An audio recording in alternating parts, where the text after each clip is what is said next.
Sarah and Davis have chosen to write their own vows. So, Sarah. I promise to care for you and love you our entire life. I promise to be your best friend. Whoa. You can't just be saying best friend, okay? Pete's my best friend. Hold up. I thought I was his best friend. We've been through a lot together. Gosh, we have been through so much together. Second grade was really rough for us. I remember when he fell off the monkey bars. I mean, he gave me his fruit roll-up. I mean, I gave him my fruit roll-up. That was like... I hope he knows that he's my best friend. Our friendship has survived so much. You think that this is gonna divide us? I promise to be your most loyal friend. I'm loyal too. She is confusing me so much right now. She is my wife. He is my best friend. Who's the best friend here? Who? No one else, baby. Just you and me taking on the world. Dude. Aw, he's crying. I'm gonna have to be gluten-free. Oh man, dude, you go gluten-free. I have to be gluten-free. And I don't want to be gluten-free, man. It's the end of an era, Davis. It's the end of an era. Yes, I am crushing these vows.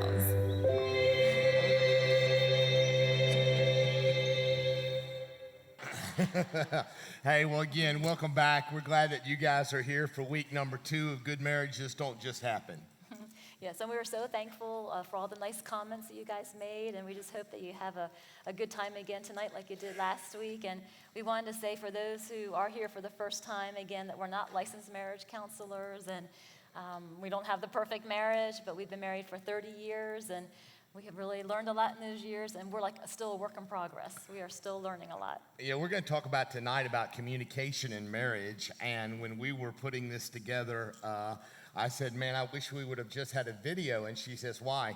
Because Terry just, when we were putting this together, she kind of, shall we say, raised her voice at me and said, and I quote, "This is why you need to communicate better with me." And so she said exactly, we don't claim to have it all figured out, but every subject in marriage, really every subject in any relationship involves communication. I mean, whether it be with money, whether it be with parenting, whether it be with sex, whatever it is, really it comes down to communication. And in Ephesians chapter 4 and verse 29 is kind of a maybe launching off verse, if you will, tonight. And where the Bible says, "Do not let any unwholesome talk come out of your mouths, but only what is helpful," that's the key, "for building others up according to their needs, that it may benefit those who listen." And we're going to talk about really in a few weeks when we talk about closeness in marriage, but I asked you how full your gas tank was tonight, because one of the books that we'll recommend here a little later, the author talks about how each of us have an emotional gas tank. And when you look at your spouse, if you could picture they having a gas gauge maybe on their forehead, and it's our job to fill their tank, okay? And so some of us, maybe you've walked in tonight and you're a single person, or you're widowed, or maybe you've been married 50 years, you've been married 5 weeks, whatever, and your gas tank is a little low, okay? And, part of what communication in marriage is it's our role to fill our spouse's tank.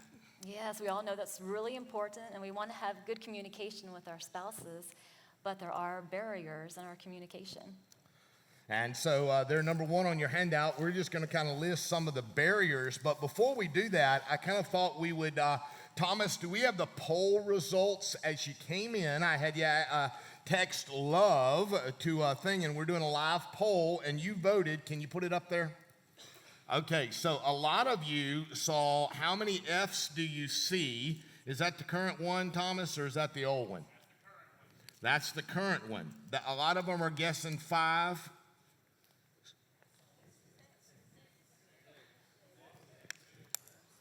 A lot of them guess 6, Thomas. Wait, hold on a second. He might, oh, yours had an error message. We're trying to figure out this technology, all right? Which is cool if it works. If it doesn't work, it's not cool. All right, well, can you put up the answers to the results, Thomas? Yeah, the answer was 6, okay? Now go to the next slide, and it should highlight, I think, the Fs. Did it highlight the Fs for them? There you go. Finish, there's 1 there. Files, that's 2. Are the result of, normally we overlook the F in of, that's 3. Years of, that's 4. Scientific, 5. And then a final of there. Part of our problem in communication is we're not aware, okay? We're not aware of different things, and as it relates to our spouse and as it relates to communicating, there, A, on our handout, one of the barriers, we were talking about barriers in communication, is we have different styles. Some people are withdrawn. Other people like to talk it out. Different people have different styles. That's why you probably heard the old opposites attract. For instance, some people are like me. They're a little quiet and shy. And other people are like Terry. They're loud and outgoing. They see balance. They don't balance seem each to other buy out. that. Okay. No. And another one is ladies, we tend to be very detailed. Now, some men can be detailed too, but usually it's the ladies that are detailed. And I can remember back when we were dating and when we were in college, my mom and I, of course, she wrote letters. You called, you wrote letters. But I can remember my mom, she was always like, well, Terry, what did Kevin do this week with you? Like, where'd he take you? Where'd you go? And Kevin, he would just laugh because if he would have answered, he would have been like, I took her out, on Friday night to a restaurant, for dinner, and that would have been it. Whereas I would answer, he took me to a new restaurant. It's kind of rustic looking. It's like 10 minutes outside of Lynchburg. And then, Kevin had a steak. I got the chicken. There's like this new sauce on it. And we would just talk about all the details. And yep. And Kevin, you talk too many details, you start getting that glazed look over your eyes. Matter of fact, we got a picture, I think, of us a long time ago. Here it is. At one of our early dates, and one of us hasn't changed, and the other has. So the first reason there's a barrier, I think, to communication is we got different styles. The second barrier is our upbringing, the way we're raised, our past. Some families are very loud in their communication styles, and it's just how they are. You go to Thanksgiving dinner and man, the family is loud. Other families are maybe a little more reserved, okay? And all of us have been influenced by our upbringing, by our parents, and we all bring a little bit of baggage into our relationship, and if we're not careful, it can be a barrier to us communicating. Right, and the next one is technology. And I think you had a pastor friend that actually said technology has helped with information, but it's hurt our ability to communicate. And it's so true, where technology it's great, but then it has also been such a hard thing. And like an illustration that all of you guys have all run into, you go out to a restaurant, and of course you see 2 people sitting at a table, and what are they doing? They're on their phones. And then, you see a family of like 4, 5, 6, and you look around the table, and every single one of them has a cell phone. And so it's great, like even us at times, we'll have our cell phone, but you can find all kinds of information on it. So you find out the weather, where you want to go, all different kinds of, little facts and things. So we'll hold the phone up together and be looking. But this is the kind of cell phone usage where people are just, they are like down here just like looking and, texting. And so that type of technology is rough on communication. So all I get to say at this point is, number 1, wherever you are, be all there, okay? Wherever you are, be all there. That's a good rule for life. And then number 2, we have Terry's top 3 tips on technology. Terry's top 3 tips on technology. All right, go right ahead, I guess sweetheart. they're the 3 tips. Number 1, if at all possible, wait to return calls, texts, and emails during work hours. And I know that's really hard for some jobs. There are some jobs that really do require you to, be on the phone a lot and having to answer texts and emails. But I think it's, really rare and a lot less than we really, realize. And I think that you really can, wait the next day before you answer emails and texts and phone calls. We're there, at work, 8, 10, 12 hours a day. And then by the time you come home, you want to leave it there and be with your spouse, be with your children. And not only that, your brain, it needs to have a rest, from all the day's activities, and you need to get yourself rested for the next day. So then number 2 is no talking on the cell phone at the table. And I can remember, growing up, the old, we had the wall telephones, you hear the phone ringing, we just let it ring. Today, you have the cell phones, and I think, just for, a little bit of time that you're eating dinner, you can put the cell phone away for a little bit and then get back to it, later on. And then 3, limit technology while on vacation. And again, you use the cell phones for, pictures, and again, you're getting information and directions and facts about different things, but again, limit it with all the, all the work, just, you're on vacation, just leave the work behind and just, enjoy your family. It's one of the things we've always tried to do. That's part of the reason, I think I've said this publicly before, is why we like a cruise. When we go on vacation, we like to go on cruises. There's 2 reasons we like cruises. Number 1, Kevin likes a cruise because a cruise is, once you pay the money, it's all done, okay? And it's not that Kevin doesn't like the beach, but it's a Kevin thing. When I'm at the beach, and when we would take our kids to the beach, sometimes I could never relax because I was like, okay, well, we spent too much on dinner last night, so we shouldn't go play miniature golf. Or we played miniature golf, we shouldn't go out for ice cream. Or we went out for ice cream, so we shouldn't go ride the go-karts. And my brain would just never quit, okay? And so I like a cruise because, once we pay the money, it's done. Everything's included. Terry likes a cruise because this thing doesn't work on the cruise, okay? And now you can buy the internet package, but we never do that. And matter of fact, I remember one time we were taking our kids on a surprise cruise. Brent was, this is probably 11 years ago, 10, 11 years ago. He was a junior in high school, and we were visiting my parents, our parents in Florida. A lot of you know they live in Florida, and the parents were in on it. So we had been there several days, and now we're getting in the car, and we're about ready to begin the 12-hour drive home. And, they're 2 teenagers, and so they're in the back, earbuds in their ear, the whole 9 yards, right? And we had planned that we were going to drive to a cruise ship. It's about an hour from where they live. So we're driving to the cruise ship. The cruise ship is like right there, okay? We can see it. Terry and I, we're like smiling. Terry's got her camera to capture their reaction, right? Okay? They're totally zoned out, man. They don't see a thing, right? We drive literally right next to the cruise ship, okay? We are in line to park the car and take the luggage out, okay? And all of a sudden, Brent, at that point, he's probably 16, 17, goes, "Hey, what are we doing?" And so I say, well, tell your sister to, listen up. So, he does the brother thing, whacks her, so take your earbuds out. And then we took this picture right here, and it's right next to the boat, and I say, we're going on a cruise, surprise, okay?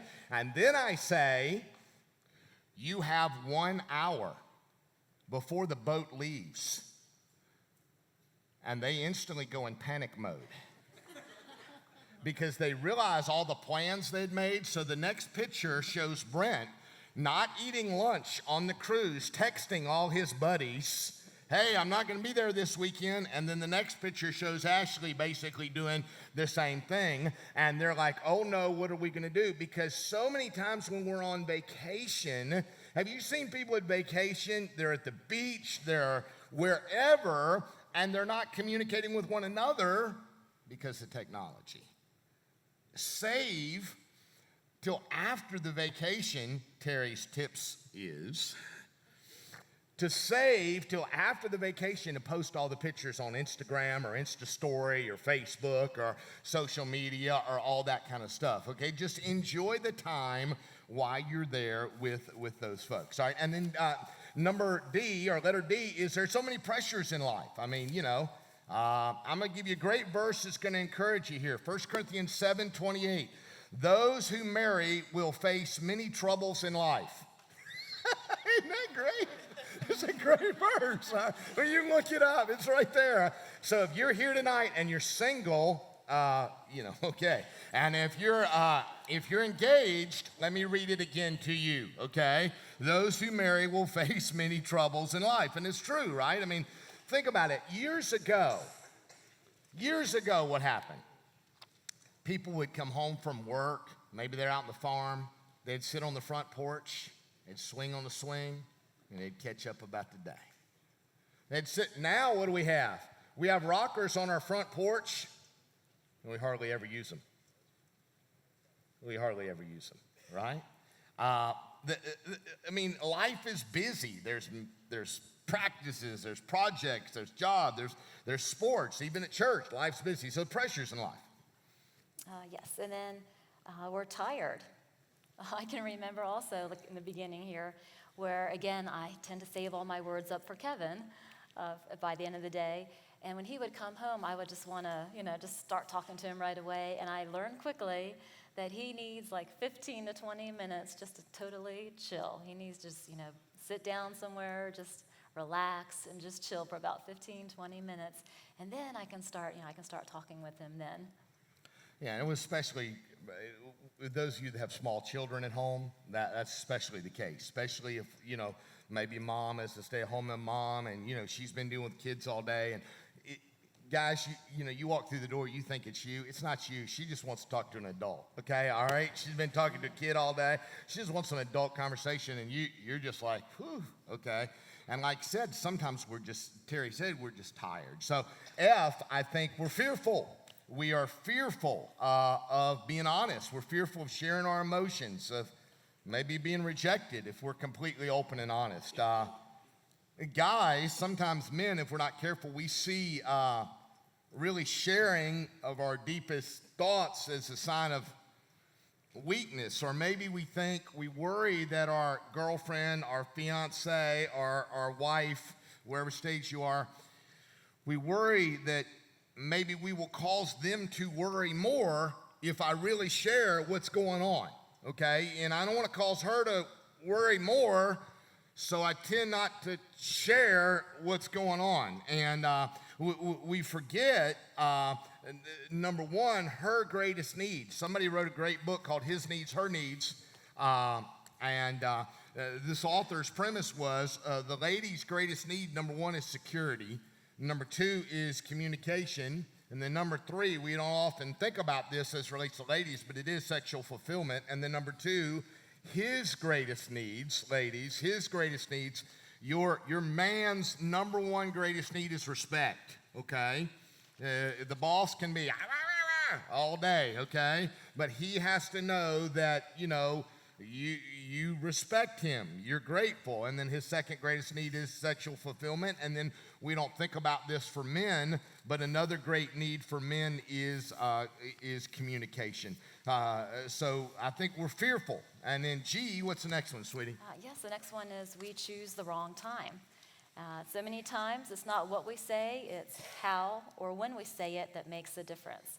It's all in our tone. We could be saying one phrase, but you can say it like 5 different ways, and it can totally come out and mean something different. And then it's, when you choose to talk, different, conversations, when you communicate, there's all different kinds. There's like light conversations and communication. There's deeper conversations. There's some that are kind of just like information, and you're just kind of chattering, it's just light and just kind of fun. There's other deep conversations. And so I know, like, you don't want to start a deep conversation when he's watching a football game. Amen. That's the light conversation time, if you talk. So you have to really get to know your spouse and get to learn, when's the good time to have the deep conversations and when's the good time just to keep it light. And guys, maybe the best time not to have a deep conversation if you've got little ones at home is, when she's trying to get them bathed and get them ready for bed. That's probably not the best time to have a deep conversation. You also got to know your own spouse's rhythm. Some people wake up in the morning and they say, "Good morning, Lord." And then there are normal people that wake up and go, "Good Lord, it's morning." right? Okay? And we're different. And normally in a spouse relationship, we're different the way we are. So sometimes you wake up and, man, that's when you want to have a serious conversation, and they're just like, don't talk to me before I get coffee, right? I mean, we're just different that way. So we've got to make sure, as Terry said, we pick the right time, all right? But don't use that as an excuse to not share how you're feeling. Next week, we're going to talk more about this when we talk about conflict. And one of the things when we do with conflict is the head in the sand approach. We say out of sight, out of mind. We sweep it under the rug. We stuff it. And then eventually it all comes out. We're going to talk about that next week with conflict. But just right now, let me give you the tip. No matter the time you communicate, number 2, never go to bed mad. Ephesians chapter 4 on your handout, in your anger, do not sin. It's not a sin to get angry. Everybody gets angry. Jesus got angry, right? But do not let the sun go down while you're still angry. Don't go to bed mad. Why? Don't give the devil a foothold. This is something we have practiced, and what's it resulted in? Well, we've had some all-nighters, lots of all-nighters. Yeah, literally, we've kind of made a commitment. We don't go to bed mad. And so, I know what 4 a.m. looks like. And it's not because I'm getting up early. Okay? I mean, it's just a commitment right out of Ephesians 4 here that we've had.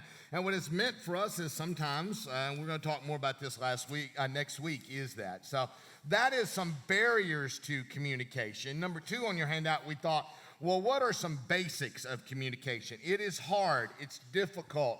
And sometimes we wish we would have a translator, because sometimes, especially men, we wish we knew what Our Lady was saying. Can I get an amen? Amen? Amen? Right? Okay. So we found this video. This is a new product. It's called the Woman Translator. Okay? Check it out. I think you'll really like it. Hey, are you golfing today? Yeah, It's the second time this week. but you said it was fine. It is fine. It's perfectly fine. Are you confused by female behavior? Wish you had a translator to understand what she means? Well, you're in luck. Introducing the Manslater, a revolutionary device that translates woman language into simple man words. Finally, the power to know what she means. Okay, cool. Let me just check with my wife. Hey, babe, a tea time open up later. You mind if I go? Fine. If that's what you want to do. No go! Stay home! On second thought, I think I'll just stay here with you and watch The Notebook. Aw, how sweet. Now that's more like it.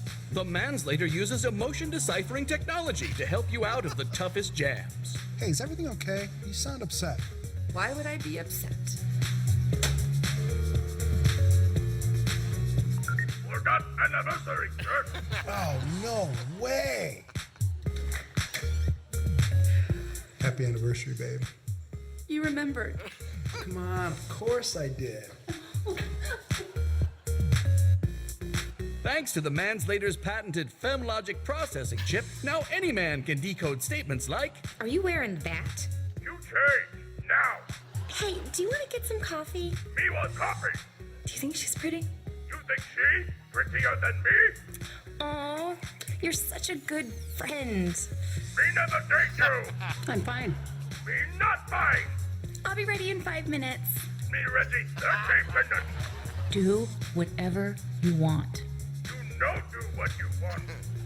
Could you rub my shoulders a little bit? No hanky-panky, only massage. Be serious! the Manslater even works on men. Finally, women can learn the deeper meaning of his words. Whoa. Your beauty is stunning. Hey, mind if I catch a movie with the guys? You are a lovely, wonderful woman who meets all of my needs. And even though I will miss you, this night I wish to see Death Cop 9 with my bros. I'm fine. I'm fine. Really. Stop looking at me. The Manslater can even be customized, with voices of real celebrities being impersonated, like Yoda. In much trouble you are. To the doghouse go you. Or Mr. T. I pity the fool who leaves the toilet seat hook. So get your manslater today. Clarity is just a phone call away. You need buy me. Now, unfortunately, those are not available in the back, all right? But it'd be great if they were. Hey, last week we started Hey, something we want to are continue you golfing it, today? and we're just going to embrace the corny jingle here, but it is time for Couch Chats. And Pastor Kevin and Terry's guests this week are Brent and Aaron Hershey. So give them a hand as they come, all right? Come on, guys.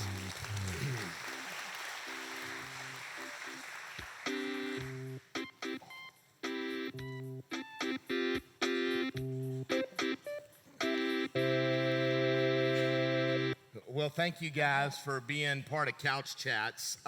So real quickly, Brent, how did you guys first meet?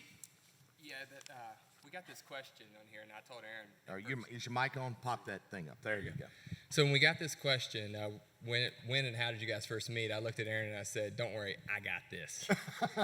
So this is one of my favorite stories. So we actually we went to rival high schools, didn't know each other through high school, but I saw her in the mall one day wearing her shirt. Beautiful girl, so I just wanted to go talk to her. That didn't lead to anything. But maybe a couple nights later, I ended up at a restaurant, and she happened to be my waitress, and she remembered me from meeting me earlier. And I was like, okay, this girl remembers me. This is awesome. And so I went back like 2 nights later, and then she remembered my order. And so I'm like, this girl definitely has to like me if she's remembering all these things. So about a couple weeks went by, and I finally went, and I was like, I'm going to ask her out. And so she happened to be around like 6 or 7 of her coworkers. And so I asked her, I said, I'd love to take you out to dinner. And she said, I'd love to. And you talk about being on the biggest high I've ever been in my life. And then came the worst word I've ever heard in my life, but. I have a boyfriend. Oh. So from the biggest high to the biggest low in a matter of like 5 seconds.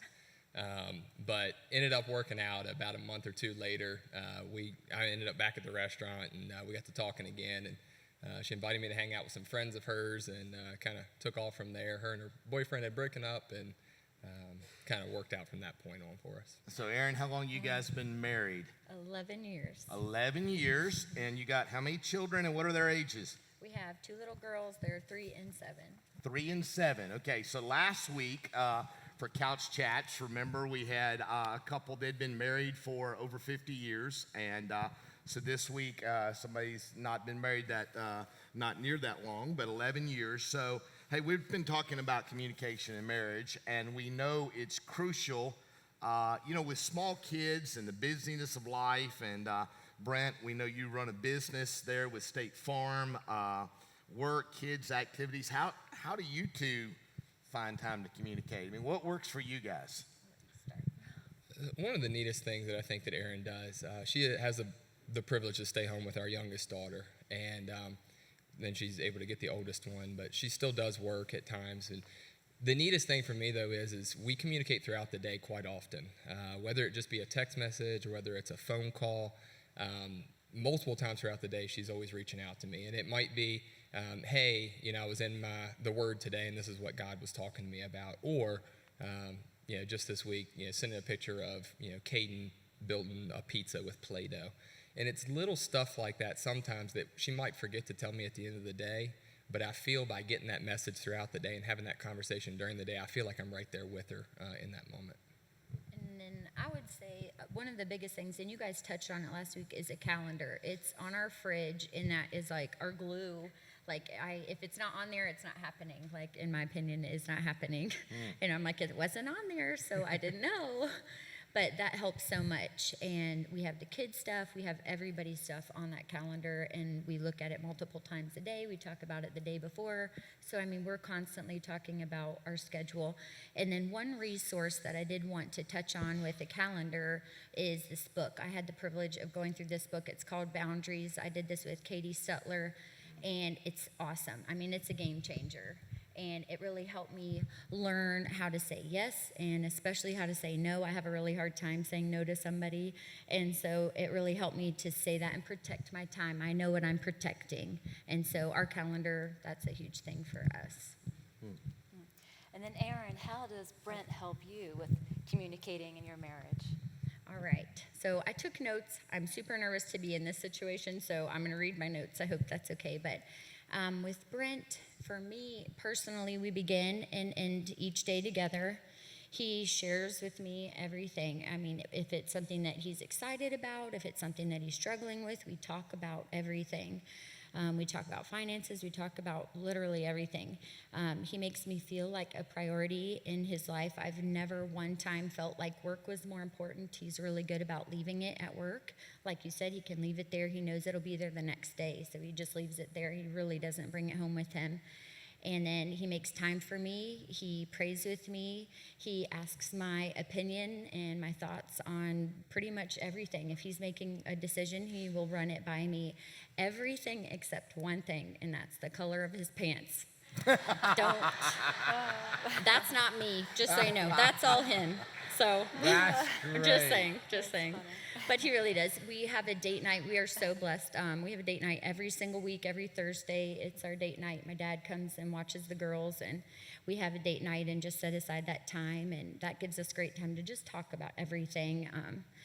And then I think he's hilarious. So I would say just being able to laugh together. We laugh every day. I mean, I think he is so funny. So that's always helpful. And then as far as with the kids and at the ages they're at, we pray, we strategize, if that's a good word. Like, we're, after they go to bed, we're like, that was rough. Like, what can we do better next time? We're like, man, I feel like I just got beat up. And so sometimes we're like, all right, this happened. This is how it escalated. Like, how can we do better next time? So, we talk through those things. It's a process. That we just always are taking a pulse, taking an inventory on how things are going. How's the balance? Do we need to say yes to something? Do we need to say no to something? We talk through that. And then we're a united front with the kids. They don't see us argue. If that's going to happen and we need to have a discussion, it's going to happen either behind closed doors or after they're in bed, and we talk through it. But like, he is really good about that. If the girls get disrespectful with me, he will be like, you do not talk to your mother like that. So, he stands up for me, and he always is speaking very highly of me, and it really builds me up, and he tells me he appreciates me, and so those are really good things. And then professionally, I think it's really cool with him owning a business. He incorporates the girls and I as much as possible. Like, if he's doing a parade, he's like, come on, this is a family thing or an event. He brings us along if he can. And then in the past year and a half, he has let me come in and interview with him. And so they sit down with his team and that means so much to me that he values my opinion that much. That's great. That's great. So, Brent, I guess same question. With Erin, she's busy, mom, young kids, activities. What does she do specifically to help communicate with you? I think it kind of goes back a little bit to the just constant communication throughout the day, letting me know what's going on, whether it's with the kids, whether it's interpersonal life. She really makes a big priority to, we start our day as a family at the breakfast table. So every day we start at the breakfast table, and a lot of times that's in the kitchen, and she's making breakfast for everybody. I might be sitting there doing the devotions with the girls, but we're always there together in that room. And majority of the week, I'd say at least 4 to 5 nights a week, we are back at that table for dinner. And we make that a really big priority, that we're there together so that we can kind of decompress. It's nice to talk to the kids there too, but we get a lot of time as the kids are goofing off or eating or doing whatever they are. And then usually as dinner's over, they'll kind of go to play for a little bit, and we have a little bit of time sitting there at the dinner table, which is really nice. So, to wrap it up, we've got people here tonight at different stages. We've got single people here. We've got engaged people here. We've got married with no kids, married with little kids, married with high school kids, empty nesters, people been married 50 years. You guys seem to, part of the reason why we ask you guys to do this is we've noticed that your communication to one another seem to be healthy and positive. And obviously by what you just shared, obviously that's borne out.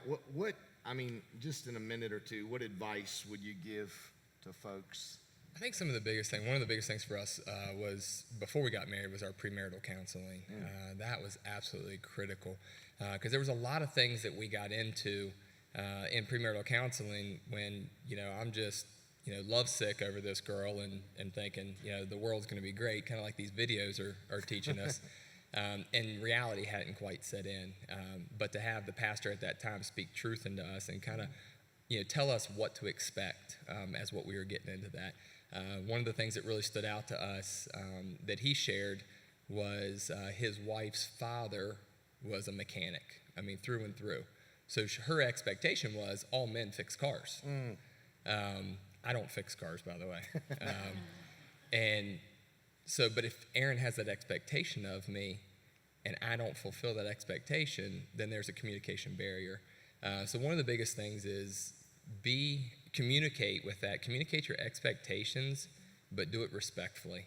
I think that's just a huge thing, is just having that respect in that communication barrier.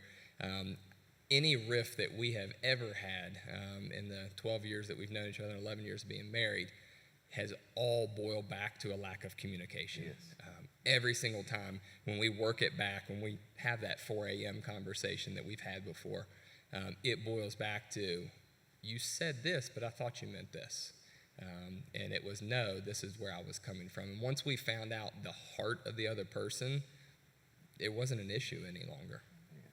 Well, that's a good word. Hey, let's thank these guys for being on the couch here with Couch Chats. Thank you, guys.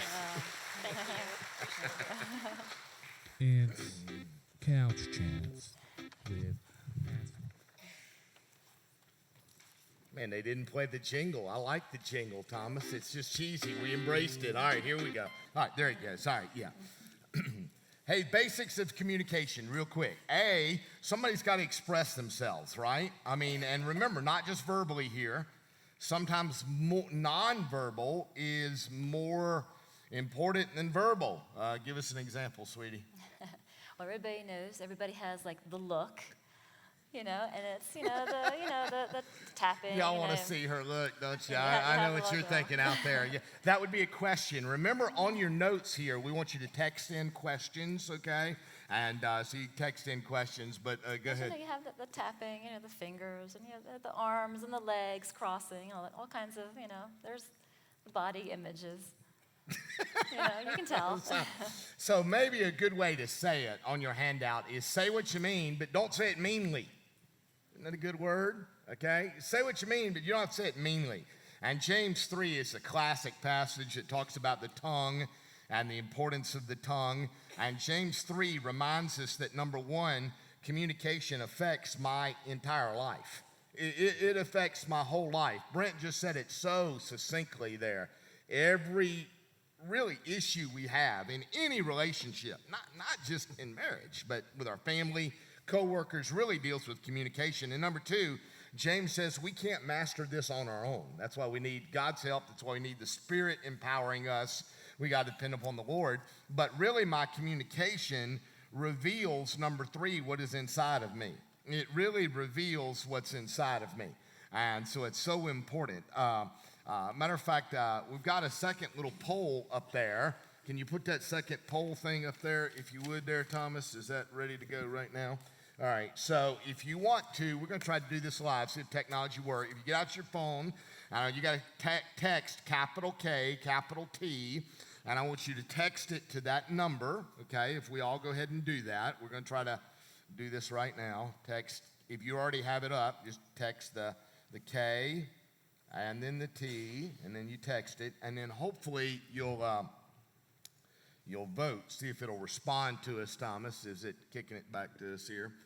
And okay, look, what do you see? What do you see? And on your, what do you see? Do you see where it says LOVEISNOWHERE? And there was four options. I don't know if you voted quick enough. Some of us could put love is nowhere. Some of us saw love is now here. Nobody saw love I snow here.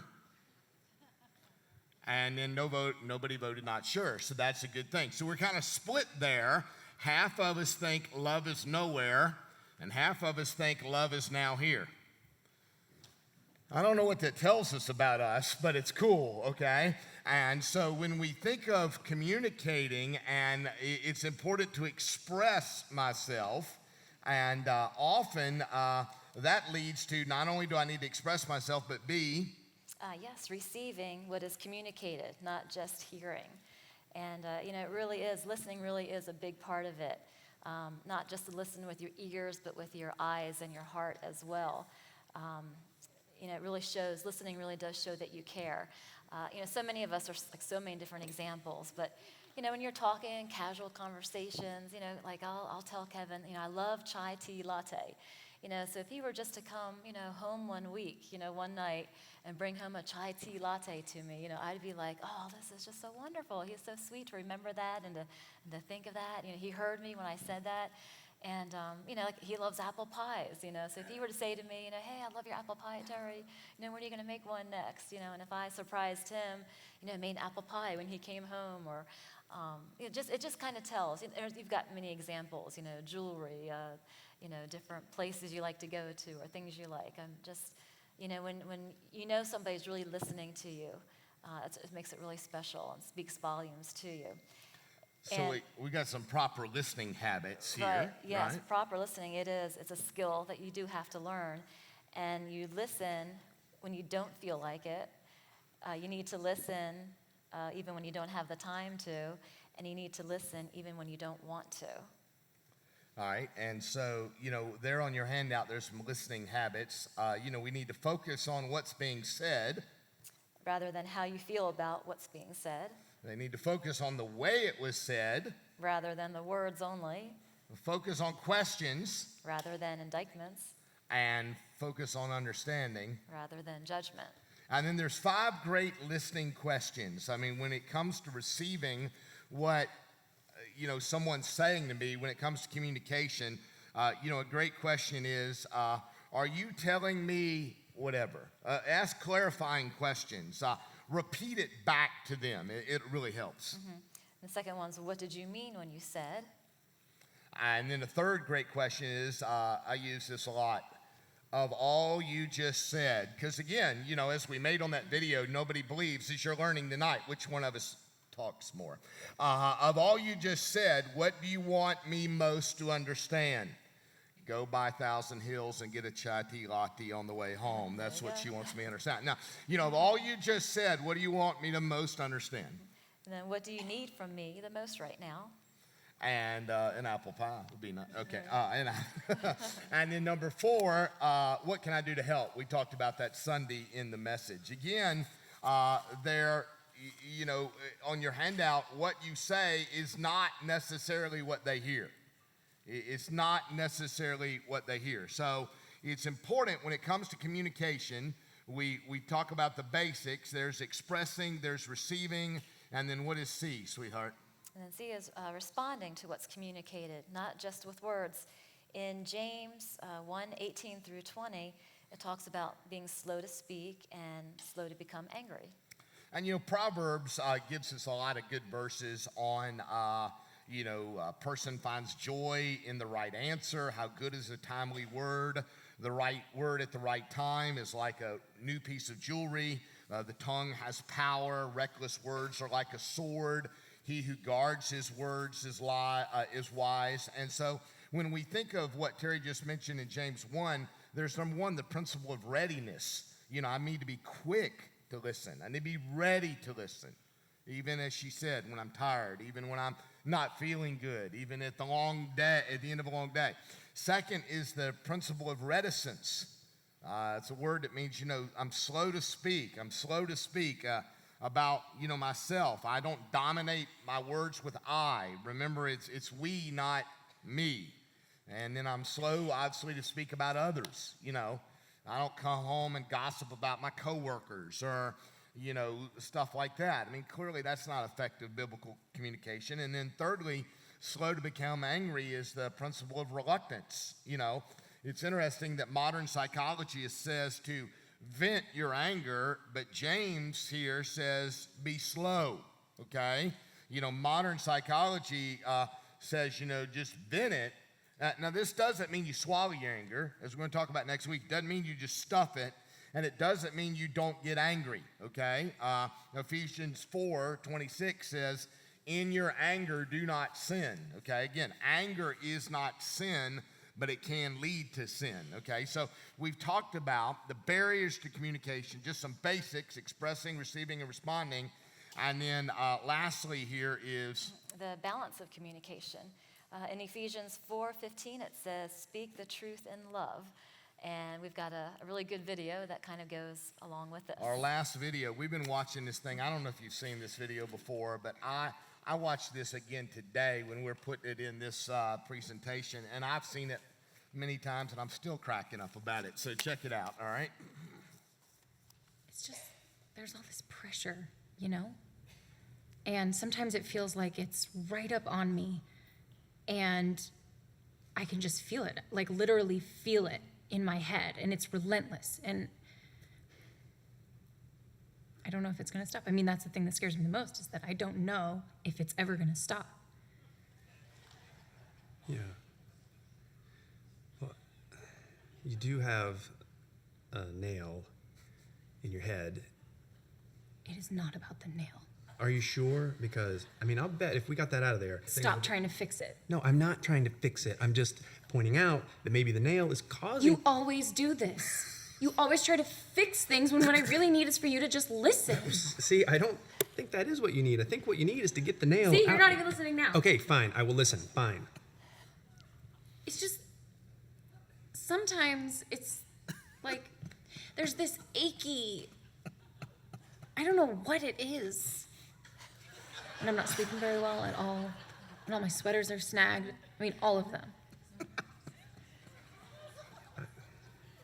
That sounds really hard. Thanks. Thank you. Ow! Come on, if you would just don't try to see things. Oh my. We better move on. All right, so there's the importance of truth and love, okay? There's a balance there, that verse says, okay? What's the truth? You got a nail in your head, right? Okay. What's love? Love is, that's got to be very hard. I understand it hurts, right? And the Bible presents that balance. Number one, don't focus so much on love that you never speak the truth. I mean, we got a generation of people doing that today. And then number two, you don't focus on the truth so much, but you don't communicate it with love. Again, the Bible presents balance, and Yeah, and of course, I think everything's about balance. And like what I was saying earlier about details.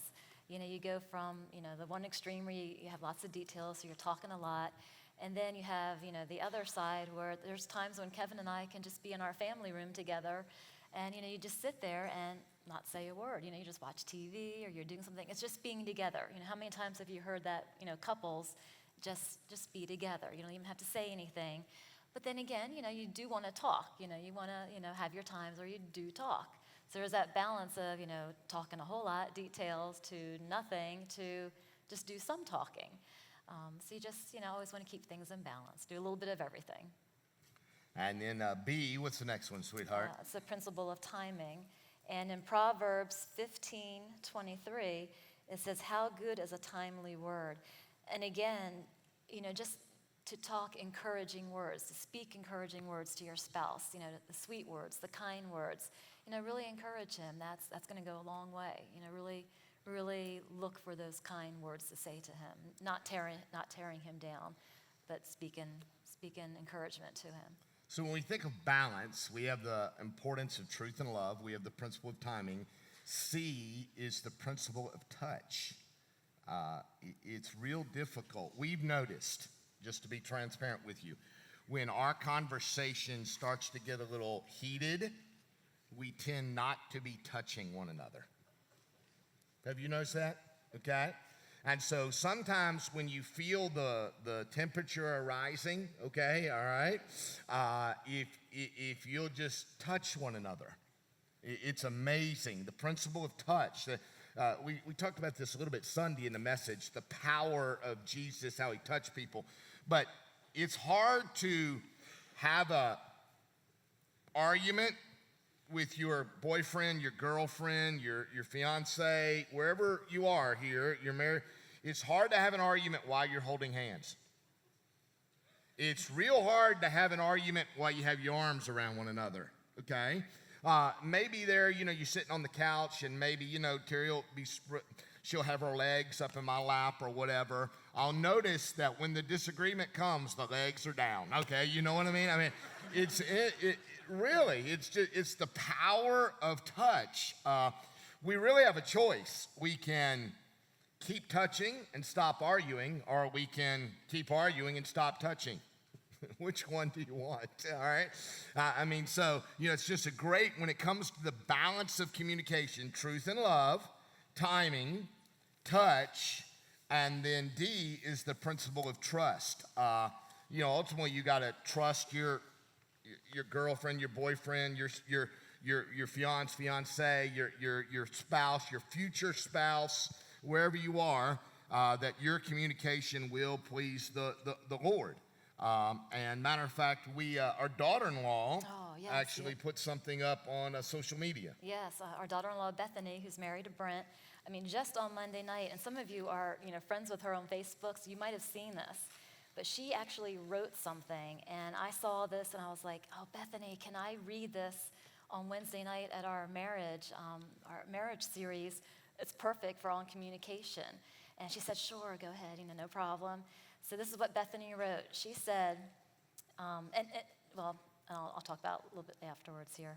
"I drove for almost a mile attempting to merge into the right lane. I was constantly looking over my right shoulder only to see no one slowing down or speeding up to let me over. They are such terrible drivers. They are so selfish. Don't they care that I need to get over? I have places to be to." Then I realized my turn signal wasn't on. I pushed a small lever upward to alert others that I needed to change lanes, and they quickly made a space for me. How often does that happen to us in life? It's so easy to expect people to just know what we need or be disappointed in people for not meeting expectations that they don't even know we have of them. They must not care about me. Don't they see I have this particular need? I think this frequently in my marriage. If I don't communicate to my husband what I need, it isn't fair for me to be upset if that need isn't met. And that applies to every relationship. A disclaimer, yes, it's still important to reach out to and check in on others. I know sometimes it's incredibly difficult or feels nearly impossible, but let's use our emotional turn signals as much as possible. And then she has in parentheses, and our actual turn signals, people, come on. So use those turn signals. But I thought it was a great illustration of not only should we be good listeners, but we need to be good communicators. And Brent and Aaron touched on this on the couch chat, where, you can't expect people to help you if you don't let them know what you need. You can't just assume, and some of the videos too, you just can't assume that people know what's going on. You've got to share, you've got to communicate with people, with your spouse, how you're really feeling, what's going on. You got to really share and communicate that. So that way they know then how they can help you. Well, before we get into our final kind of action points and wrap up, we've got some questions. Some of you have been texting in questions, so let's see here, several. They forward them to me. Ooh, that's good. How do you balance time with children versus time together? Well, we touched about that with the calendar. You make sure you have date nights, and then you have your family time.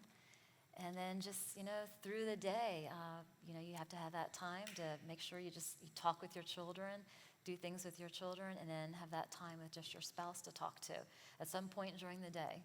Well, and I think maybe I would answer with one word: intentional.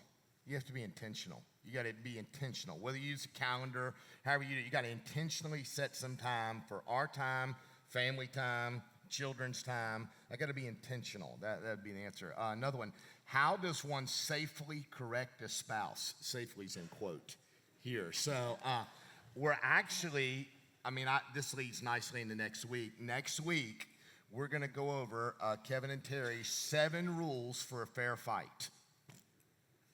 We're going to talk about conflict in marriage, and we're going to give 7 rules for just on the off chance you ever have conflict in your relationship. Okay, it might never happen to you. You might help a coworker out, okay? But you know, if you and your girlfriend ever got in an argument, you and your fiance ever got in an argument, you know, just on off chance, okay? And so I want to save that to next week, but we actually are going to kind of give some specific things what to do and what not to do in the middle of the conflict. The best way to safely correct the spouse, the best way to what to do in an argument is not have one. Okay, the best thing is not to let it get to that point, all right? And I think if we follow some of these communication ideas, it'll stop the temperature from rising, okay, a little bit. That's the best way. And then last one, how to encourage continuing a discussion if one partner is unwilling to communicate.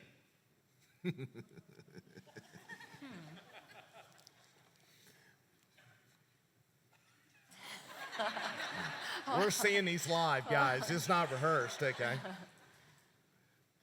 I think You're a lot quicker than I am. I think some of the principles are sometimes, and again, we don't want to do next week's now because we're out of time, but sometimes when Terry and I are having a communication breakdown, one of us will want to shut down, and it'll be different ones of us at different times, okay? And I think, again, it goes back to being intentional.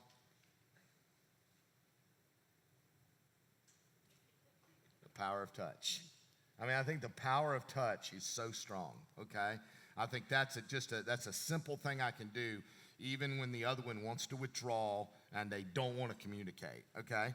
We'll talk about next week. Sometimes it's okay to give them a little cooling off period, you know what I mean? Now, the cooling off period should not last 3 weeks, okay? And it shouldn't last 3 hours either, all right? Again, never go to bed mad, okay? But, you know, they might need to take 3 to 4 minutes to chill out and cool off a little bit, okay? Let the steam kind of, you know, stop coming out of their ears. So, I mean, those are some great questions. That's all we got time for.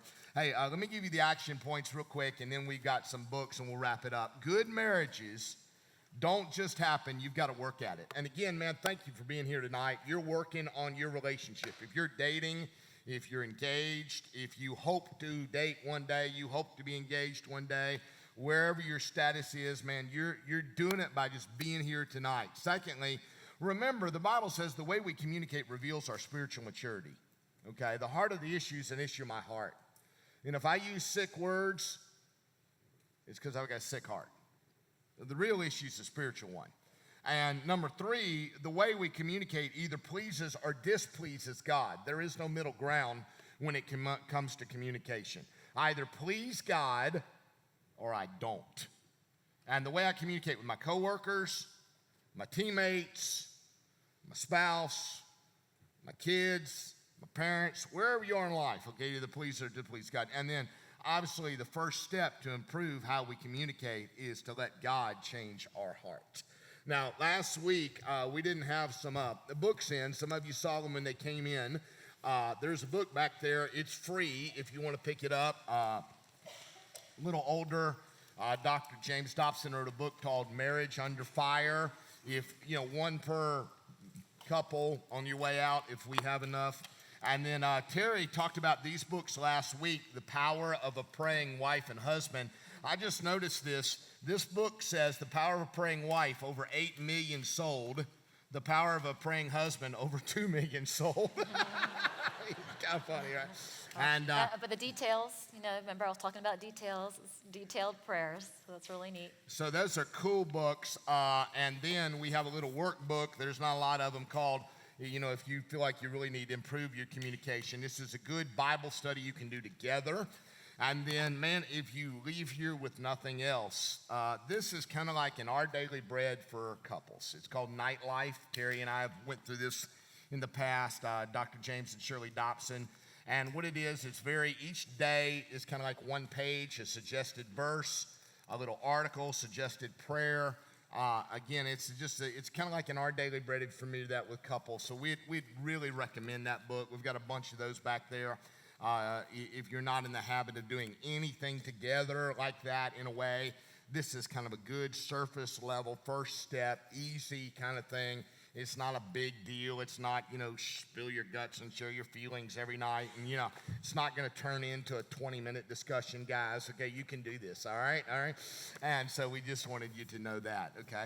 So we want to wrap it up, and I want to pray for us. But, again, next week, man, spread the word, obviously, as it relates to conflict. We're going to talk about that. And, again, we're going to give you 7 rules for a fair fight. The books I mentioned are at both sides of the thing back there.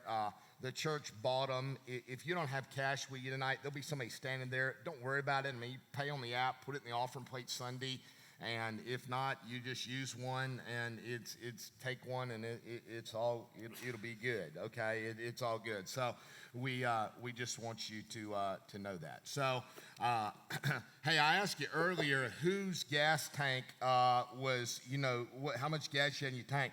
Did anybody say, like, I'm on fumes? Who said I'm on fumes? Come on, let me see your hand. Natalie? Okay, come up here. Here's your prize. It's not gas, but the power of a praying wife. Give her a big hand, all right? Good enough, all right? All right, excellent. Okay, now I'm looking to somebody whose birthday is closest till today. Okay, anybody got a birthday this week? Just wave at me. It's your birthday. When's your birthday? Friday. Anybody got a birthday closer than Friday? When's your birthday? Friday. Great. When you leave, pick up a book called Nightlight back there, and here's yours, all right? Give her a good hand. Thank you, guys, all right? All right, excellent. All right. Now, I'm looking for, today is the 26th. I'm looking for the man that's been married 26 years. Any guy in here been married 26 years? Any guy in here been married 25 years? You been married 26? Come on up here, man. You won a book. Good job. All right. Congratulations. All right, Jeff. Great. All right. Good deal. And so a lot of them are back there. We just encourage you to do that. I want to, all right, man. Congratulations. Maybe they'll make the next 26 great too. All right. Father, thank you for these couples that are here tonight, the single folks that are here tonight. And we know that communication is something we struggle with. You told us in James that we can't do it on our own. We can't control the tongue. We need your help. So would you help us? I pray, God, that maybe something we said tonight might resonate with somebody and might be a help and encouragement to them. And we love you. And we thank you that you communicated your love to us by sending Jesus to die on the cross, be buried, and rise from the dead. In Jesus' name, amen.